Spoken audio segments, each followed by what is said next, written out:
Oromoon hacuucamuu argee jira. Garafamuu argee jira. Arrafamuu, xiqqeeffamuu, gadi dhiibamuu argee jira. Nu xiqqeessaa ba'aniin, nu arrabsaa ba'aniin, nu jibbaa ba'aniin, nu tuffachaa nu gowwomsaa ba'aniin. Waan gadhee sana kaleessa nurratti raawwachaa ture.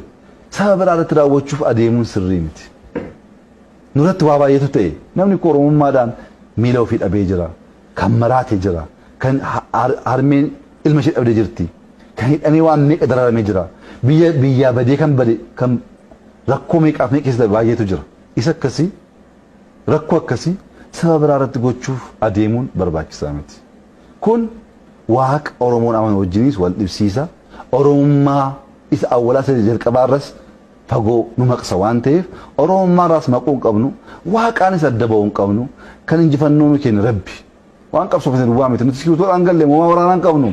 Rabbi nu gargaare dagachuu hin qabnu kana.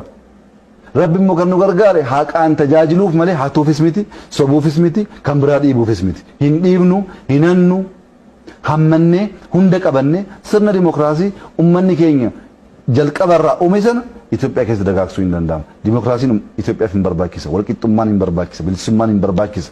Kun Oromoof miti hundaaf barbaachisa. Yoo ollaan nagaa buluu baate akkamitti nagaan bultaati? Ollaa nagaa bulchuun baay'ee murteessaadha. Ollaa wajjin nagaan bulla. Akkaataa kanaan deemnaan sabni kun qabsoon fagoo deemuu danda'a. Biyyi kun fagoo deemuu danda'a.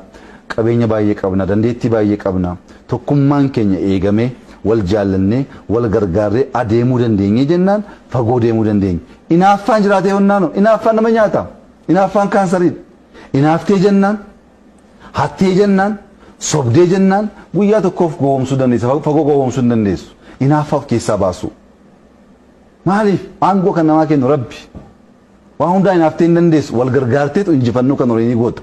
OBN Abbaa Dulaa qofaasaa hin dhaabne, Abiyyi qofaasaa hin dhaabne, Abarraa Haayiluu qofaasaa hin dhaabne, Warqoo Gaachanaa qofaasaa hin dhaabne. Namoonni baay'ee jiru.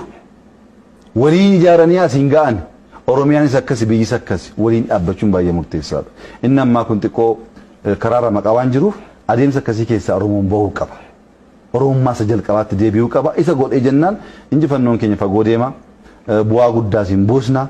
Dhaloonni eegarees immoo waan guddaa nurraa barata.